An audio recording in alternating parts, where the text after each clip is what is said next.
Again. We shouldn't be the world's policemen. We shouldn't be rebuilding and creating new countries. That's left up to them.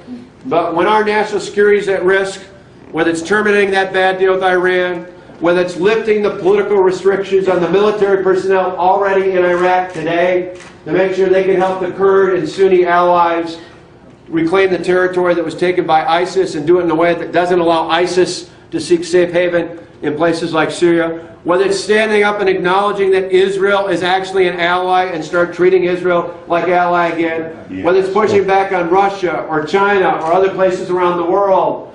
What's clear to me is America is a great country.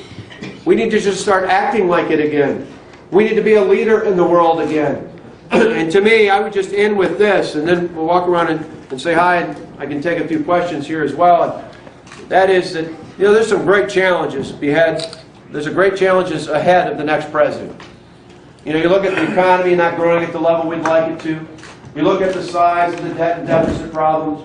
You look at the challenges and the size and scope of the federal government in of itself, and you look at our standing in the world. And sometimes there's people that say to me, "Hey, Scott, why do you want this job?" And I go back to what I said at the beginning.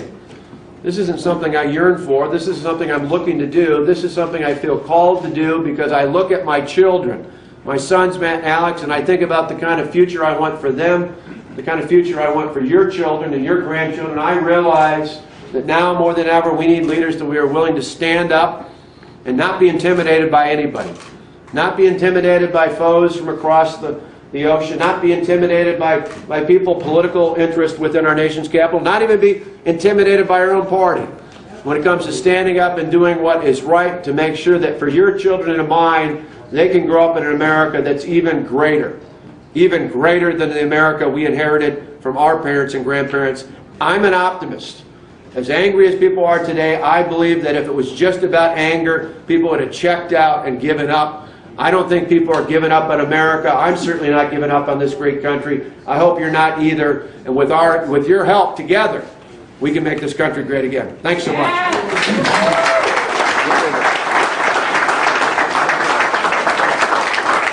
If you guys like, I can take, excuse me, I'm trying to keep my voice going there. I can take a couple questions.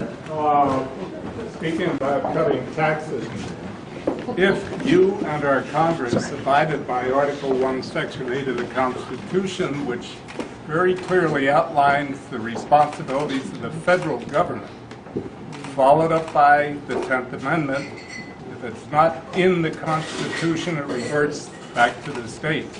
I've heard estimates that our federal budget could be down to 30% of what it is today if all these bureaucracies were eliminated that are not constitutional federal requirements.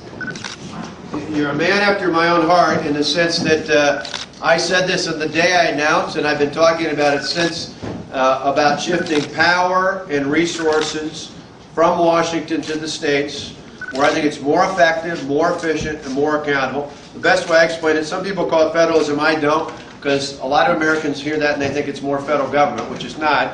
I said the best way to explain that concept is to take a dollar out and look at it. You take a dollar out of your wallet or your purse and you say, where would you rather spend this? Would you rather spend it in Washington, or would you rather spend it back in your own state house, and back in your own community, and on your own children's schools, or on the own roads within your own communities? I think most people, regardless of party, would rather keep that dollar back at home, where you can actually talk to the people who are responsible for spending those dollars on behalf of the areas you're interested in. And so that won't be easy, even amongst Republicans. There's going to be some turf battles, but that's the sort of thing I'm committed to pushing early on, in the early days of our administration, because I think when you do that, you help get everything else right. You know, we're not living up to the responsibilities we have to make sure our men and women in uniform have the resources they need to keep us safe and the protection they need to keep themselves safe going forward. We're not living up to our responsibilities when it comes to standing up for our veterans to make sure that they get the timely and health care that they deserve. We're not filling our commitments in other areas at the federal level. If we would just take those responsibilities and those resources and send them back to the state and back to the local level where it's more effective, more efficient, more accountable. Not only will those areas work better here and in every other state across the country, we can also finally once and for all hone in on the things the federal government should do, which our founders intended in the first place. That'll sound like a new idea. when I talk about the dollar to most people, but as you mentioned, our founders were pretty smart. They made sure as we amended, they added the first 10 amendments to the Constitution, the Bill of Rights, they made it very clear what the expectation was, and we should restore that going forward. Sure. Thank you. Yeah, along those same lines.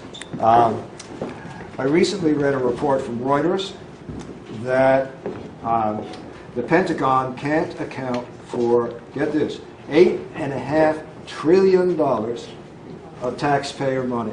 You know, poof, into thin air somehow. And that it hasn't gone through an audit since audits were required back in '96. And last November, the Inspector General from the Department of Energy filed a report in which he reported that Lockheed Martin had illegally used taxpayer money, that dollar you're talking about, Right. to lobby for more defense contracts. Now, who carries the freight? Troops sacrifice, veterans sacrifice, their families sacrifice. The taxpayer carries the burden, and somebody is running all the way to the bank. And it's the folks with the cost overruns. Now, as president, what would you do about it?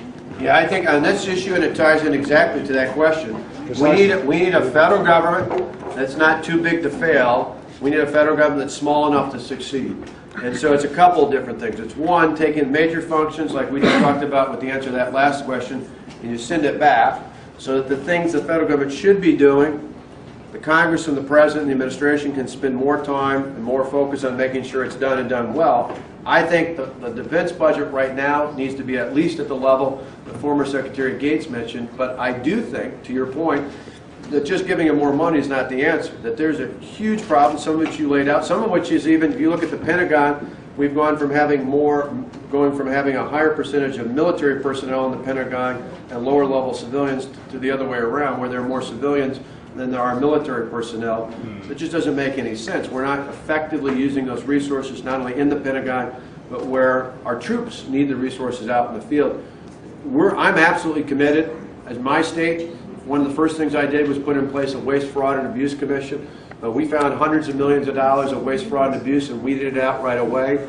We went through any number of our state agencies, and I think we need to do that even more at the federal level. Department of Defense would not be excluded from that, because we want to make sure the money that we spend on the military is actually spent on keeping us safe and looking out for our national security interests, not in terms of higher bureaucracy and overruns where it's not necessary. We want to make sure they have the weapons and the systems and the technology that military experts say we need, not just the politicians or the bureaucrats say. Okay, thanks very much. Way back there. On your success to date. Thanks. As you well know, immigration is a central issue at this point in the primaries, and probably will be through the general election. Have you established a position on birthright citizenship? Now, I've talked about overall what we need to do, and I've said this, started out saying this early in the year on Fox News Sunday with Chris Wallace, and have repeated it probably 1,000 times since. To me, I think there's a very clear process we need to take. First off, you secure the border. Everybody says that, but I'd go into greater detail, not just saying it. The reason we need to secure it is far greater than just the issue of immigration. We need to secure the border because right now, and I've been at the border with Governor Abbott and other state and local officials, I've seen firsthand, not just being there, but the videos and the other things they showed us. Right now, we have international criminal organizations penetrating our land-based borders in a way that's certainly for the people nearby a public safety issue. It's a national security issue because when you look at the people they've apprehended, particularly even just this year alone, it's increasing numbers from outside of Mexico, outside of Latin America. They're coming from all across the world and increasingly from countries that don't much care for America. That's a real problem for our national security. But fundamentally, it's a sovereignty issue. If we had the kind of international criminal organizations penetrating our water-based ports on the east or west coast, we'd be demanding not only the Coast Guard, but we'd be demanding the United States Navy came in and did something about it. And yet the federal government is fundamentally not doing what's necessary to make sure we secure the border. So I would secure the border with the infrastructure, the personnel, and the technology needed to truly secure our borders.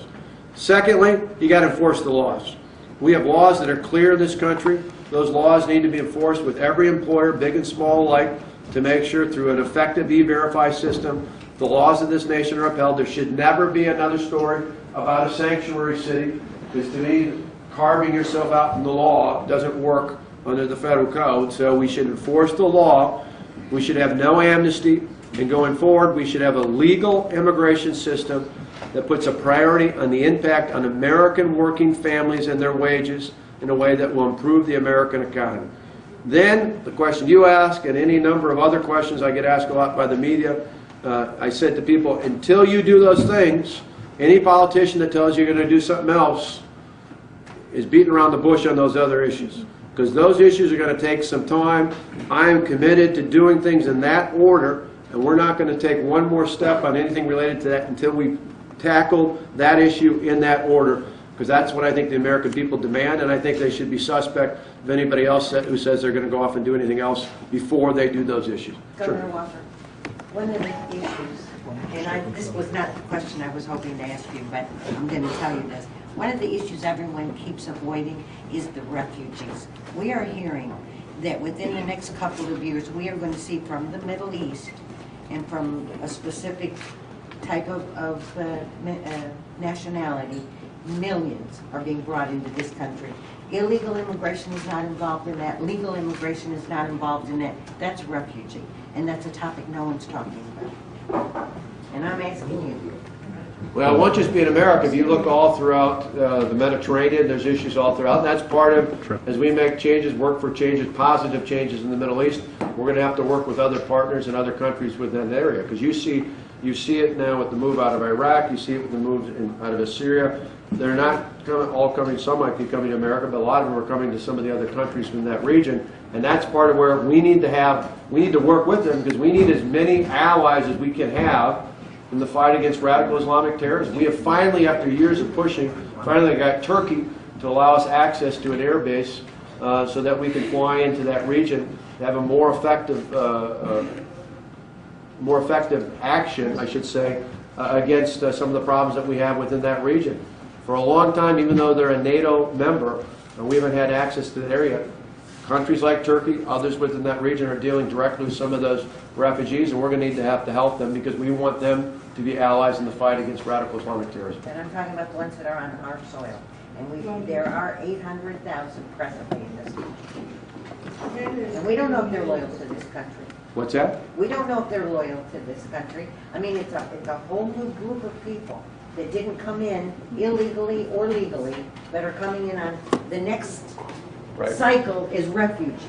But that's all part of the process in terms of the sovereignty of the nation. It's not just about legal immigration, it's also about others who come in for other reasons. Okay, and we need to manage that effectively, just like we need to manage the legal immigration system. Brought up. This is my $6 purse, by the way. Very nice. You know, I take a picture of honest to God, I once got a sweater here in town early in the year on the rack in the back because they were bringing out the spring stuff.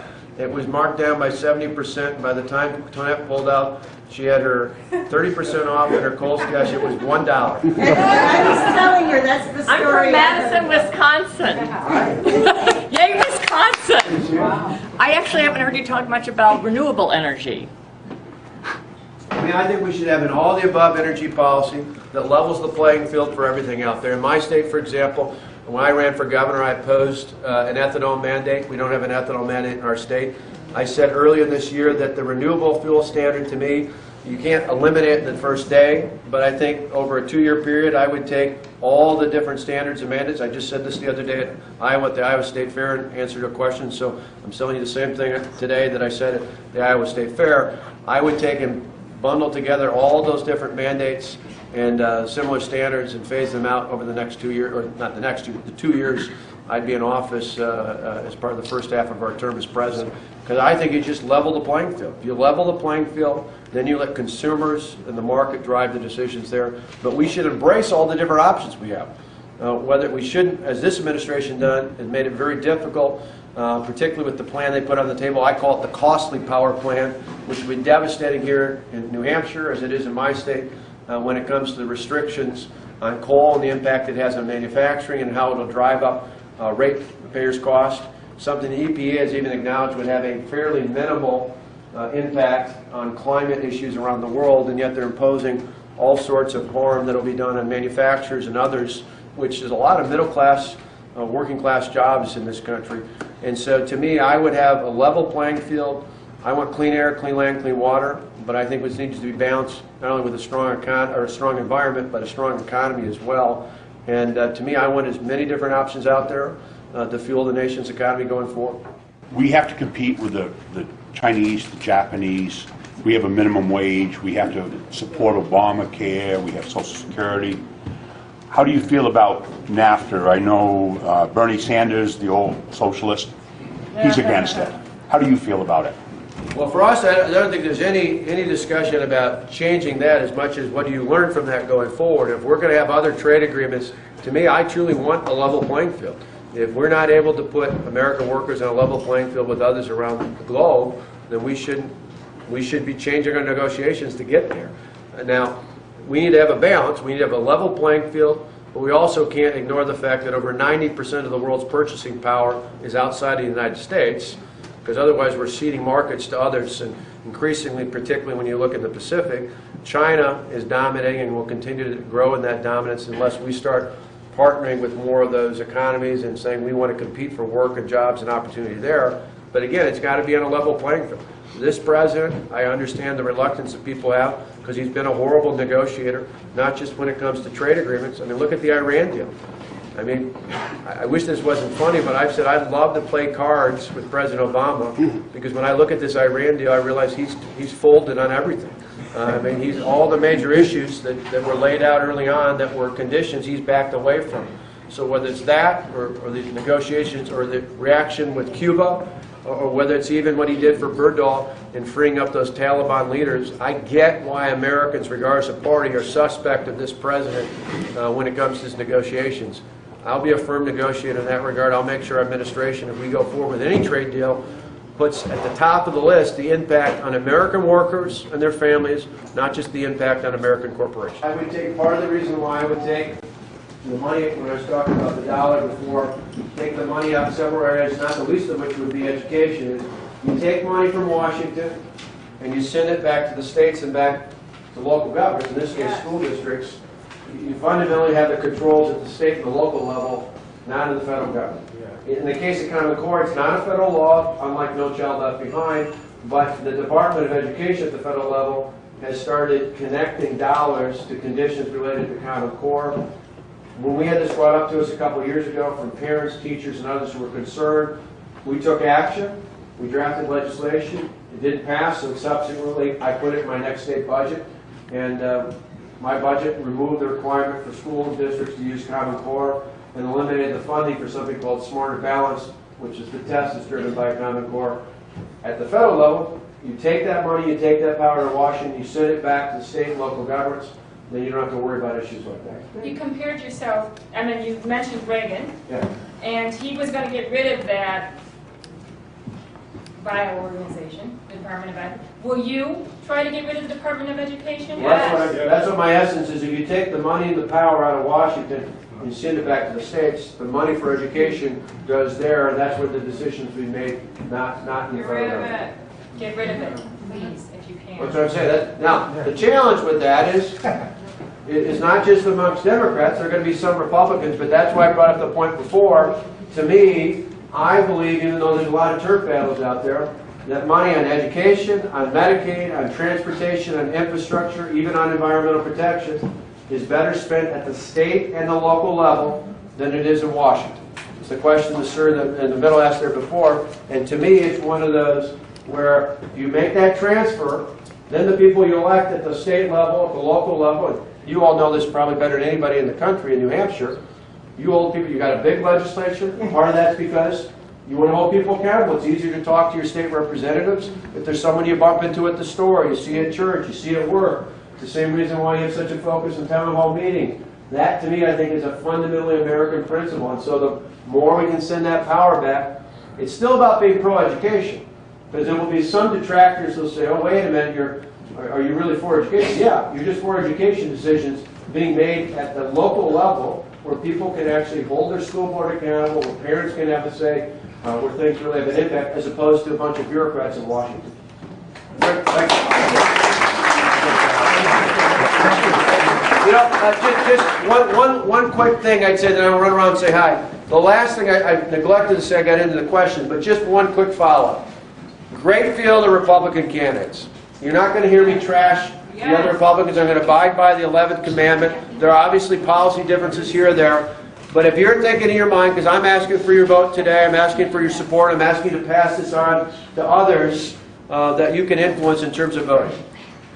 In the great field that we have, there's kind of two groups out there. There are fighters and there are winners. There are people who fought. Many of them in Washington have been fighting the good fight for some time against this president. God bless them, but they haven't won those fights yet. And then there are winners. There are people who won elections, and some of them will say, I won elections in really big and important states, or I've been reelected, and that's great. But a lot of them haven't been in the fights, the big fights of the last few years. My plea to you would be, if you want someone who can do both, who can fight and win, not just win elections, although I've won 3 elections in 4 years in a blue state, but someone who can fight and win and get results and do it without compromising common sense conservative principles.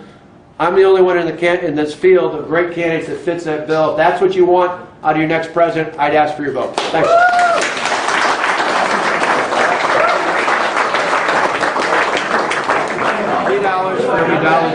So is that same return for your investor buddy? Is that the same kind of return? The 2 people that own the Bucks, one of them is a major bundler for Hillary Clinton, and the other one's a guy from New York I've never met. Those are the 2 primary owners of the Bucks. Well, it has an impact on everyone, not just on the economy. It's not too distant future if we don't deal with this. The interest on the debt will be bigger than what the Defense Department's. Exactly. Yeah. Exactly. So But that's where our talk issue. is. The reforms and the growth we've talked about are the way to address it. I haven't seen anybody else who's got a plan for dealing with that. So take a look at what we're talking about. I'm just wishing you good luck. I wish we could vote tomorrow. Oh, thank you. I want to live long enough to see this country get better. I agree.